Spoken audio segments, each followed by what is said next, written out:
ಹೌದು, ಚಿಕ್ಕಬಳ್ಳಾಪುರ ನಗರದಲ್ಲಿ ಸುಮಾರು 20,000ಕ್ಕೂ ಹೆಚ್ಚು ಮನೆಗಳಿವೆ.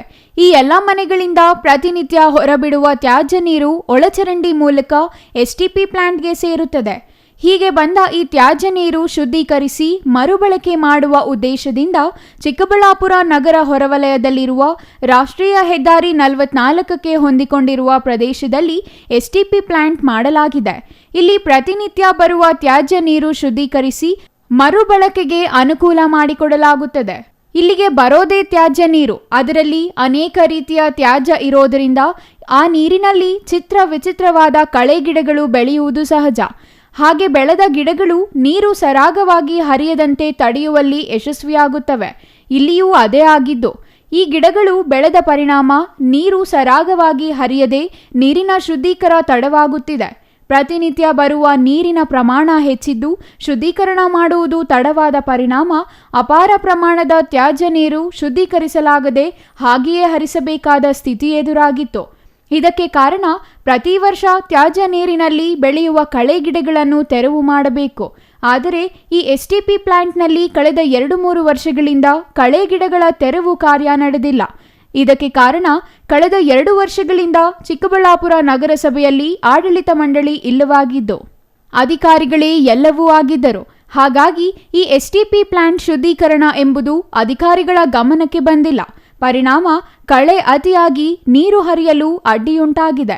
ಈ ಸಂಬಂಧ ದೂರುಗಳು ಬಂದ ಕಾರಣ ನಗರಸಭೆ ಅಧ್ಯಕ್ಷ ಗಜೇಂದ್ರ ಮತ್ತು ಉಪಾಧ್ಯಕ್ಷ ನಾಗರಾಜ್, ನಗರಸಭೆ ಪರಿಸರ ಅಭಿಯಂತರ ಉಮಾಶಂಕರ್ ಸೇರಿದಂತೆ ಅಮೃತ 2 ಅಧಿಕಾರಿಗಳ ತಂಡ ಇಂದು ಚಿಕ್ಕಬಳ್ಳಾಪುರ ಹೊರವಲಯದಲ್ಲಿರುವ ಎಸ್ಟಿಪಿ ಪ್ಲಾಂಟ್ಗೆ ಭೇಟಿ ನೀಡಿ ಪರಿಶೀಲನೆ ನಡೆಸಿತು. ಈ ಸಂದರ್ಭದಲ್ಲಿ ಕಳೆ ಹೆಚ್ಚಾಗಿರುವ ಕಾರಣ ನೀರು ಹರಿಯುವಿಕೆ ತಡವಾಗಿದ್ದು ಕೂಡಲೇ ಬೆಳೆದಿರುವ ಎಲ್ಲ ಕಳೆ ತೆಗೆಯುವಂತೆ ಸಂಬಂಧಿಸಿದ ಗುತ್ತಿಗೆದಾರರಿಗೆ ನಗರಸಭೆ ಅಧ್ಯಕ್ಷ ಉಪಾಧ್ಯಕ್ಷರು ಸೂಚಿಸಿದ್ದಾರೆ. ಈ ಸಂದರ್ಭದಲ್ಲಿ ಮಾತನಾಡಿದ ನಗರಸಭೆ ಅಧ್ಯಕ್ಷ ಗಜೇಂದ್ರ, ಎಸ್ಟಿಪಿ ಪ್ಲಾಂಟ್ಗೆ ಉಪಾಧ್ಯಕ್ಷರು ಮತ್ತು ಅಧಿಕಾರಿಗಳೊಂದಿಗೆ ಭೇಟಿ ನೀಡಿ ಪರಿಶೀಲನೆ ನಡೆಸಲಾಗಿದೆ. ಇತ್ತೀಚೆಗೆ ಹೆಚ್ಚಾಗಿ ಮಳೆಯಾದ ಕಾರಣ ಮತ್ತು ಕಳೆದ 2 ವರ್ಷಗಳಿಂದ ಕಳೆ ತೆರವು ಮಾಡದ ಕಾರಣ ಈ ಪ್ರದೇಶದಲ್ಲಿ ಹೆಚ್ಚಾಗಿ ಕಳೆ ಗಿಡಗಳು ಬೆಳೆದಿವೆ. ಇದರಿಂದ ನೀರು ಶುದ್ಧೀಕರಿಸಲು ಸಮಸ್ಯೆ ಎದುರಾಗಿದೆ. ಶೀಘ್ರದಲ್ಲಿಯೇ ಗುತ್ತಿಗೆದಾರನ ಮೂಲಕ ಈ ಕಳೆ ತೆರವು ಮಾಡಲಾಗುವುದು. ಅಲ್ಲದೆ ಕೇಂದ್ರದ ಅಮೃತ್ 2 ಅಧಿಕಾರಿಗಳು ಆಗಮಿಸಿದ್ದು ಅವರು ಪರಿಶೀಲನೆ ನಡೆಸಿದ್ದಾರೆ ಎಂದು ತಿಳಿಸಿದರು. ಇವತ್ತು ನಮ್ಮ ಚಿಕ್ಕಬಳ್ಳಾಪುರ ನಗರಕ್ಕೆ ಏನು UGD ವ್ಯವಸ್ಥೆ ಇದೆ, ಅದಕ್ಕೆ ಇದು ನಮ್ಮ ಎಸ್ಟಿಪಿ ಪ್ಲ್ಯಾಂಟ್ ಸ್ಥಳಕ್ಕೆ ಭೇಟಿ ಕೊಟ್ಟು ಇವತ್ತು ಏನು ನಮ್ಮ ಮಳೆಗಾಲದಲ್ಲಿ ಮಳೆ ಹೆಚ್ಚಾಗಿ ಕೆಲವು ಅವಶ್ಯಕತೆ ಇಲ್ದಿರೋ ಗಿಡಗಳೆಲ್ಲ ನಮ್ಮ ಎಸ್ಟಿಪಿ ಪ್ಲ್ಯಾಂಟಲ್ಲಿ ಬೆಳೆದು ಅದು ಸಮಸ್ಯೆ ಆಗಿದೆ. ಅದನ್ನು ಅತಿ ಶೀಘ್ರದಲ್ಲೇ ಇದು ಗುತ್ತಿಗೆದಾರರ ಮುಖಾಂತರ ಇದನ್ನೆಲ್ಲ ಕ್ಲಿಯರ್ ಮಾಡಬೇಕಂತೇಳಿ ಈ ಸಂದರ್ಭದಲ್ಲಿ ಸ್ಥಳಕ್ಕೆ ನಾವು ನಮ್ಮ ಉಪಾಧ್ಯಕ್ಷರು, ನಮ್ಮ ಎನ್ವಿರಾನ್ಮೆಂಟ್ ಇಂಜಿನಿಯರ್ ಉಮಾಶಂಕರ್ ಸಾಹೇಬರು ಎಲ್ಲ, ನಮ್ಮ ಅರುಣ್ ಸರ್ ಇಂಜಿನಿಯರ್ ಅವರು ಎಲ್ಲ ಬಂದು ಭೇಟಿ ಕೊಟ್ಟು ಇವತ್ತು ಸ್ಥಳದಲ್ಲಿ ಪರಿಶೀಲನೆ ಮಾಡಿದ್ದೀವಿ. ಮತ್ತು ನಮ್ಮ ಕೇಂದ್ರ ಅಮೃತ್ ಅವರಿಂದ ಕೆಲವು ಅಧಿಕಾರಿಗಳು ಬಂದಿದ್ದಾರೆ. ಇದು ಸ್ಥಳದಲ್ಲಿ ಯಾವ ಥರ ವರ್ಕಿಂಗ್ ಕಂಡೀಷನ್ ಇದೆ, ಯಾವ ಥರ ನೀರು ಇದಾಗ್ತಾಯಿದೆ, ಏನು ಟೆಸ್ಟಿಂಗ್ ಆಗ್ತಾಯಿದೆ ಅಂತೇಳ್ಬಿಟ್ಟು ಚೆಕ್ ಮಾಡೋದಕ್ಕೂ ಅವರು ಬಂದಿದ್ದಾರೆ. ಇವತ್ತು ಒಟ್ಟಾರೆ ಎಲ್ಲರೂ ಸೇರಿ ಈ ಸ್ಥಳದಲ್ಲಿ ಏನೇನು ಸಮಸ್ಯೆಗಳಿದೆ ಅದನ್ನೆಲ್ಲ ನಾವು ಸ್ಥಳದಲ್ಲಿ ನೋಡಿ ಆದಷ್ಟು ಬೇಗ ಇಲ್ಲಿ ಸಮಸ್ಯೆಯನ್ನು ಪರಿಹಾರ ಮಾಡಬೇಕಂತೇಳಿ ಈ ಸಂದರ್ಭದಲ್ಲಿ ನಾವು ಹೇಳಲಿಕ್ಕೆ ಇಷ್ಟಪಡ್ತೀವಿ.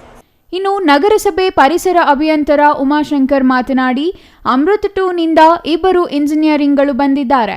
ಕಳೆ ಗಿಡಗಳನ್ನು ತೆರವು ಮಾಡಿದರೂ ಮತ್ತೆ ಆವರಿಸಿಕೊಂಡಿದೆ. ಗುತ್ತಿಗೆದಾರರನ್ನು ಕರೆಯಿಸಿ ತೆರವು ಮಾಡಲು ಕ್ರಮ ಕೈಗೊಳ್ಳುವುದಾಗಿ ಅಧ್ಯಕ್ಷರು ಹೇಳಿದ್ದಾರೆ. ಕಳೆ ಹೆಚ್ಚಾಗಿ ಇರೋದ್ರಿಂದ ಶುದ್ಧೀಕರಣ ತಡವಾಗುತ್ತಿದೆ. ಹಾಗಾಗಿ ಕಳೆ ತೆರವುಗೊಳಿಸಲು ಕ್ರಮ ಕೈಗೊಳ್ಳಲಾಗುವುದೆಂದು ತಿಳಿಸಿದರು. ಟಿಪಿಗೆ ಅಧ್ಯಕ್ಷರು ಉಪಾಧ್ಯಕ್ಷರ ಜೊತೆ ಭೇಟಿ ಕೊಟ್ಟಿದ್ದೀವಿ. ಅದೇ ರೀತಿ ಅಮೃತ್ 2ಇಂದ ಇಂಜಿನಿಯರ್ಸು ಬಂದಿದ್ದಾರೆ. ಅವರು ಏನು ಸದ್ಯದ ಸಿಚುವೇಶನ್ ಏನಿದೆ ಅಂತ ಹೇಳಿ ಸ್ಟಡಿ ಮಾಡೋದಕ್ಕೆ ಬಂದಿದ್ದಾರೆ. ಈ STPಲಿ ಏನು ವಾಟರ್ ಹೈಸಿಂತ್ ಅಂತ ಏನು ಕರಿತೀವಿ, ಇದು ಕಳೆ ಗಿಡಗಳು, ಇದನ್ನು ಕಳೆದ ಒಂದು ವರ್ಷದ ಮೇಲೆ 2 ತಿಂಗಳಾಗಿದೆ. ಇದೆಲ್ಲ ಪೂರ್ತಿ ಎಲ್ಲ ತೆಗೆಸಿದ್ವು, ಇದು ಮತ್ತೆ ಆವರಿಸ್ಕೊಂಡಿದೆ. ಸೊ ಅಧ್ಯಕ್ಷರಿಗೆ ಅದನ್ನೆಲ್ಲ ಎಕ್ಸ್ಪ್ಲೇನ್ ಮಾಡಿದ್ದೀವಿ ಏನು ಮಾಡೋದು ಅಂತ.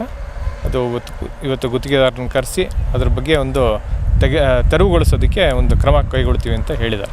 ಇನ್ನು ಈ ಸಂದರ್ಭದಲ್ಲಿ ನಗರಸಭೆ ಉಪಾಧ್ಯಕ್ಷ ನಾಗರಾಜ್ ಸೇರಿದಂತೆ ಮತ್ತಿತರರು ಉಪಸ್ಥಿತರಿದ್ದರು. Nandakumar, CTV news, Chikkaballapur.